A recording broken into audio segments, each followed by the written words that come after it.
మనసులో ఏమనుకుంటున్నావే? ఏమి లేదమ్మగారు. నీకసలు తల పనిచేస్తుందా? సరిగ్గా రాయ్.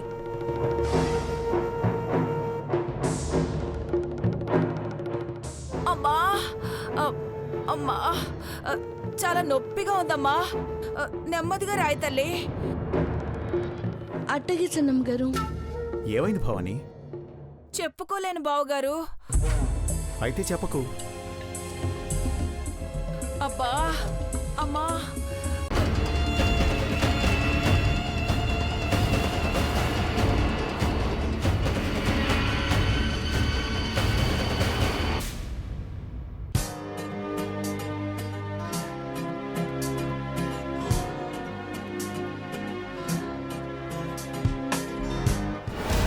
సరిగ్గా రాయవే.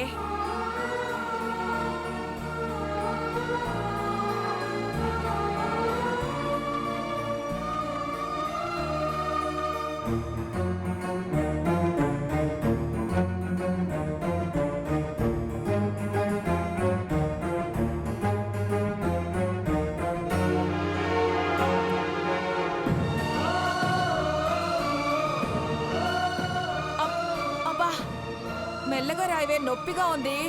ఓ పెదబాబు, ఏంటి మొహం అలా అయిపోయింది? అంతేలే, తమ్ముణ్ణి ఎయిర్పోర్ట్లో సాగనంపోస్తే బాధ ఉండదా ఏంటి? 4 రోజుల్లో వచ్చేస్తాళ్లే అయ్యా.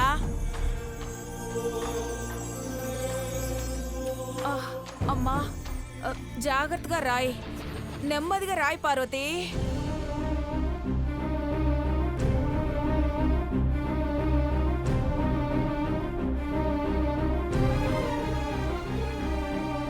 నెమ్మదిగా.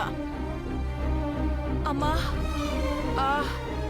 చాలా నొప్పిగా ఉన్నట్టుంది కదా చిన్నమ్మ గారు.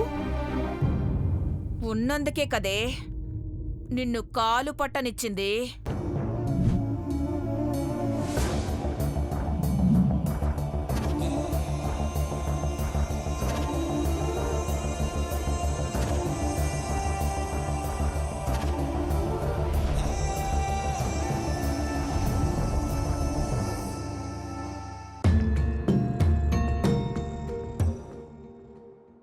పార్వతి, పార్వతి. పెద్దబాబు గారు పిలుస్తున్నారు చిన్నమ్మ గారు. ఇది కూడా పనే కదే, చేసి వెళ్ళు. కావాలంటే ముత్యం వెళ్తుంది.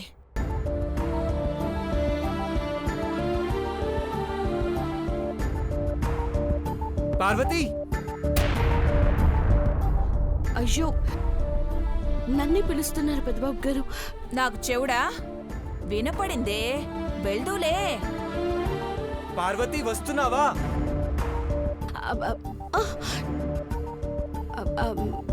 పెద్దబాబు గారు వస్తున్నాను.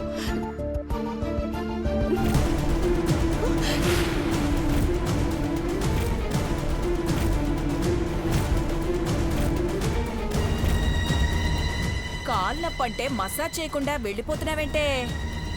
ఈడదాకా వచ్చినారంటే నొప్పి తగ్గినట్టే కదా చిన్నమ్మ గారు.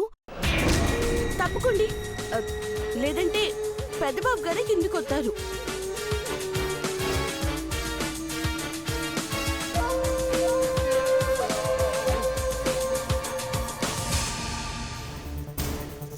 నా దారికే తప్పుకోమన్నావు కదే, చెప్తా నీ సంగతి.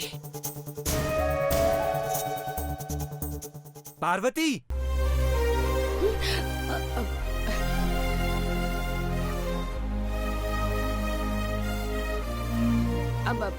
పెద్దబాబు గారు 3 సార్లు పిలిచాను, వినిపించుకోలేదు. ఇన్నాను పెద్దబాబు గారు. వద్దునా అని కేకేసినాను కూడా. వంట పని, ఇంటి పని చేయడానికి నీకు టైం సరిపోదు. వేరే పనులు కూడా చేయడానికి చూస్తావు. మీరనేది చూడు, నా గదిని శుభ్రం చేయడానికి నీకు చాలా టైం పడుతుంది. నువ్వేమో అక్కడ కాలు పడుతూ కబుర్లు చెప్పుకుంటూ కూర్చున్నావు. చిన్నమ్మ గారి గురించే కదా పెద్దబాబు గారు మీరనేది. పాపం కాలు బెనికింది, నూనె రాయమని చెప్పారు. నువ్వు చాలా అమాయకురాలివి పార్వతి. పిన్ని పళ్ళు తోమేటప్పుడు పేస్ట్ ఎక్కువై నోరు పొంగిందనుకో అమెరికన్ డెంటల్ హాస్పిటల్లో చూపించుకుంటుంది. వేడి నీళ్ళతో స్నానం చేస్తూ ఒళ్ళు వేడెక్కినా FRCS డాక్టర్కి ఫోన్ చేస్తుంది.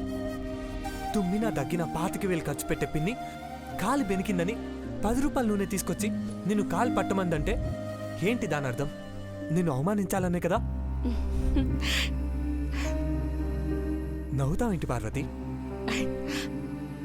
అఖిలాండేశ్వరి అమ్మగారు, ఆనాక భవానీ అమ్మగారు. మా అమ్మ చచ్చిపోయాక వీళ్ళిద్దరినే పెద్దబాబు గారు నన్ను అమ్మగారు అని పిలిచింది.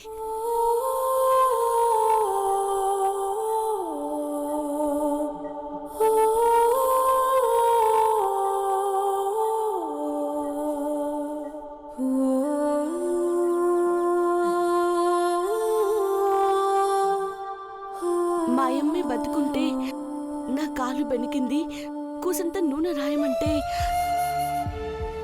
నేను రాయన పెద్దబాబు గారు? రాస్తాను. చిన్నమ్మ గారికి నా మీద కోపం ఉన్నా, నానంటే పడకపోయినా అమ్మగారు ఏడనో పడి కాలు నొప్పుందని బాధపడుతున్నప్పుడు నూనె రాయడం ఏంటి? కాళ్ళట్టమన్నా పడతాను పెద్దబాబు గారు. అదేటో నా కన్ను మెట్టే ఇంట్లో ఏ పని చేయమన్నా చేయాలనిపిస్తుంది. పిన్నికి కాలు బెనుకుండదు, కావాలని అలా చేసి ఉంటుంది. నిజంగా నొప్పి లేకపోతే ఇంకా సంతోషమే కదా పెద్దబాబు గారు. మీ గదంతా శుభ్రం చేయాలా పెద్దబాబు గారు? చేస్తాను, మీరట కూర్చోండి. అది పార్వతి.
నీ కళ్ళతోటి నా కళ్ళలోకి చూస్తేనే చంద్రోదయం, నీ చూపుతోటి నన్ను తాకుతుంటే తనువంత సూర్యోదయం. ఇలాగే ఇలాగే మనం ఏకమయ్యే క్షణాలే కదా ఓవరం.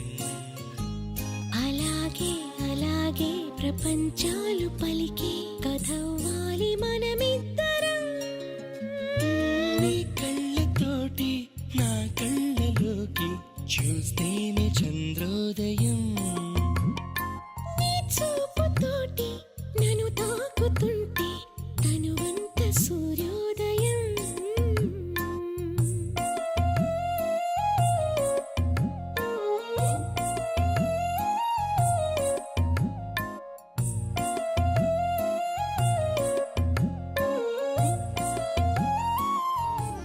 ముడి పడిపోయింది పార్వతి.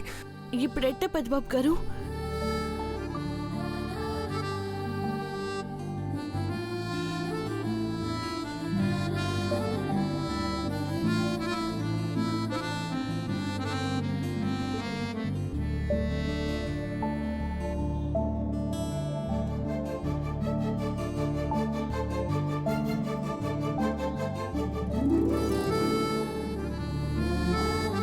రాకపోతే కత్తెరతో కట్ చేయండి పెద్దబాబు గారు.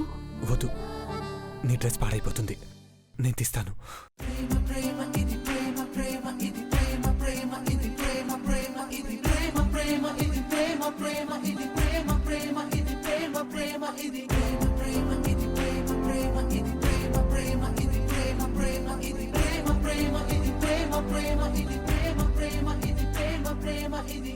ప్రేమనే మాటే అంటున్నా, ఎవ్వరేమనుకున్నా నీ జతే కావాలంటున్నా నిజమయేనా? ఓ క్షణం నీతో లేకున్నా ఒంటరైపోతున్నా, నీడలా నిన్నే నాలో కలుపుకోనా? నిదురలో నువ్వేనా, తీసుకోండి పెద్దబాబు గారు. నిజములో నువ్వేనా, ఈ వింతలన్నీ ప్రేమేనా?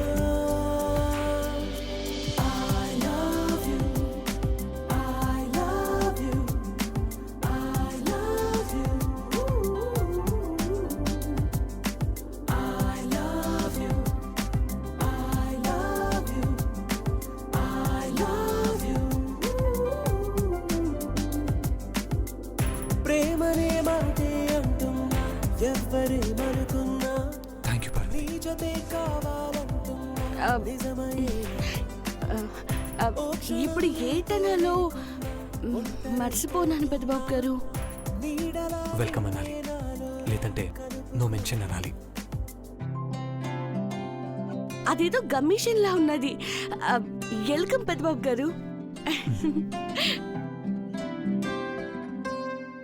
నిన్ను కొలువుంచేస్తున్నా కంటి పాపల్లోనా, కనులకే చోకొట్టేలా కలల మాటునా, జన్మలే కరిగించేలా జంటనే కలిపేనా, వెన్నెలే కురిపించే ఆ ప్రేమ దీవెనా?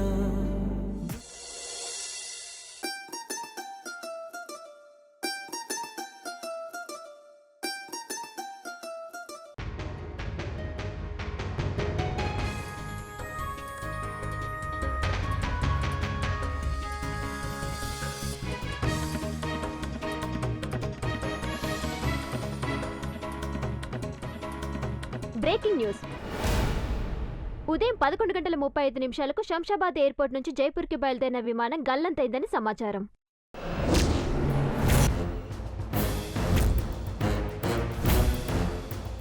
జైపూర్లో ల్యాండ్ అవ్వాల్సిన విమానం ఆచూకీ తెలియకపోవడంతో అందులో ప్రయాణిస్తున్న 120 మంది ప్రయాణికుల సంబంధికులు, అధికార వర్గాలు ఆందోళన వ్యక్తం చేస్తున్నారు.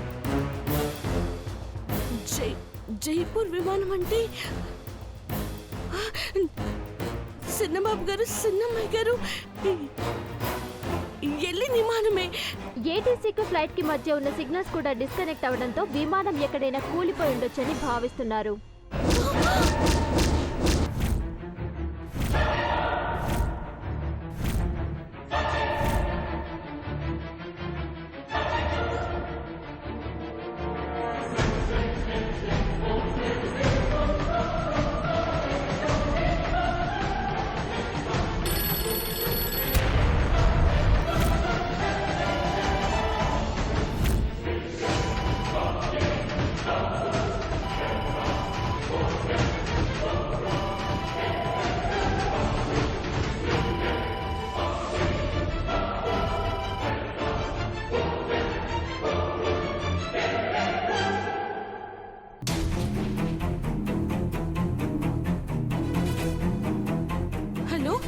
శంషాబాద్ ఎయిర్పోర్ట్ అథారిటీ నుంచి మాట్లాడుతున్నాము. ఘట్టమనేని మహేంద్ర, ఐశ్వర్య మీకేమవుతారు? చిన్నబాబు గారు, చిన్నమ్మాయి గారు సారు, పని మనిషి పార్వతిని. ఓకే, ఫ్లైట్ ఆచూకీ ఇంకా తెలియలేదన్న ఇన్ఫర్మేషన్ ఇంట్లో వాళ్ళకి ఇవ్వండి. ఇంకేమైనా సమాచారం తెలిస్తే మళ్ళీ కాల్ చేస్తాను. అట్టగి సారు.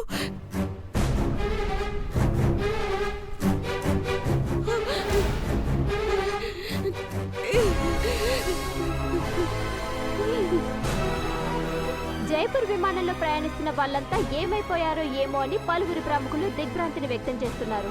సాఫ్ట్వేర్ ఇంజనీర్ గా పనిచేస్తున్న కొడుకు అదే ఫ్లైట్ ఎక్కాడని, ఆ ఫ్లైట్ గల్లంతైందని తెలిసి అతని తల్లిదండ్రులు హార్ట్అటాక్ తో మరణించారు.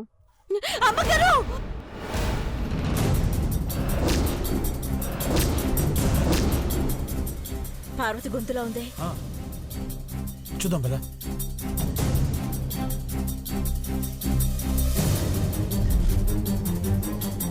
అయ్యో ఈ విషయం తెలిస్తే అయ్యగారికి అమ్మగారికి గుండెపోటు వస్తుంది. తెలియకూడదు, చెప్పకూడదు, వాళ్ళెవరు చూడకూడదు.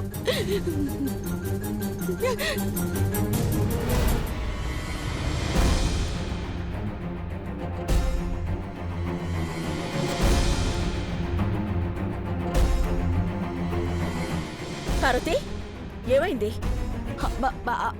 అది ఎవరో పోయినట్టు అలా అర్చావేంటే? ఎవడు పోయాడు? భవానీ, అడిగే పద్ధతి అదేనా? కంగారు బావగారు, దీని అరుపుకి నాకు గుండెపోటు వచ్చినట్టయింది.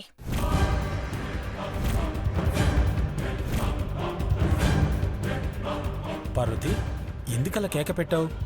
భయపడ్డావా? అవునయ్య గారు. భయపడ్డావా అని అడిగితే తలుపుతావు గాని ఎందుకు భయపడ్డావో చెప్పవు. పట్టపగలు కళ్ళ ముందు చావం చూసినట్టు ఫీల్ అయింది ఇది. భవానీ, 2 నిమిషాలు కామ్గా ఉంటే క్లారిటీగా తెలుసుకోవచ్చు. ఏమైంది పార్వతి? అమ్మగారు, అది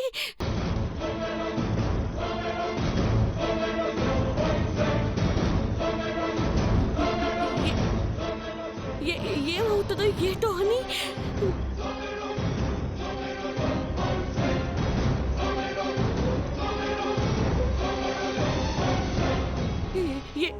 ఏమైనా జరిగితే ఎట్టా అని. ఇది చెప్పేలోపు చీకటి పడుతుంది. ముత్యానికి చెప్పి వంట ఏర్పాట్లు చేయమనండి. భవానీ, ఇక నేను మాట్లాడను బావగారు. అదేదో గొడుగుతుంది, మీరే కనుక్కోండి. తడబడకుండా స్పష్టంగా చెప్పు పార్వతి.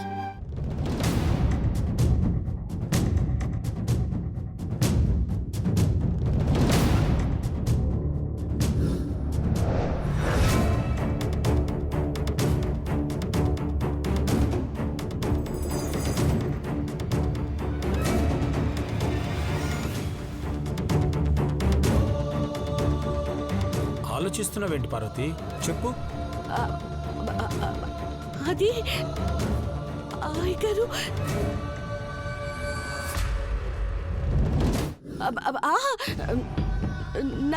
నన్నెత్తిన బల్లి పడినది.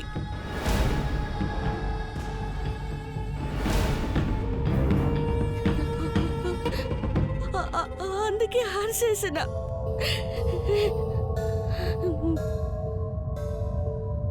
బల్లి పడినందుకు భయపడ్డావా?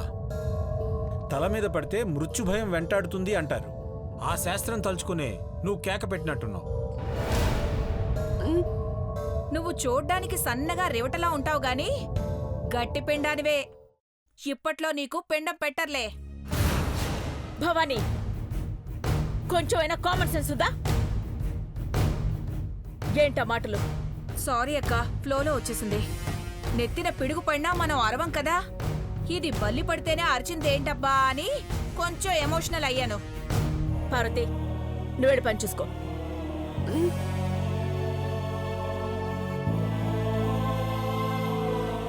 చచ్చిపోవే నువ్వు. ఇంకా ఎందుకు బతుకున్నావో ఏంటో.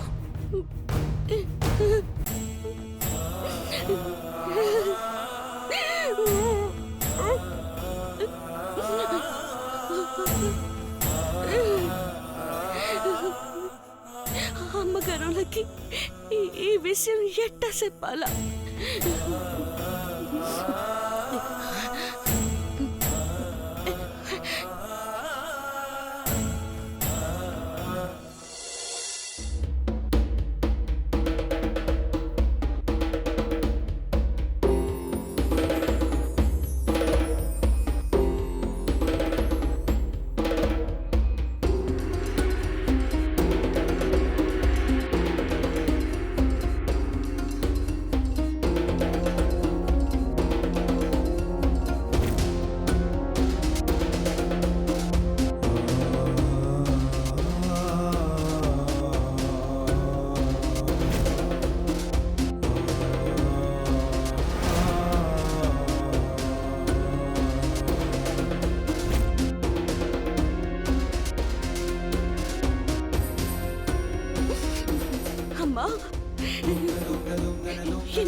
నీకు తెలుసు.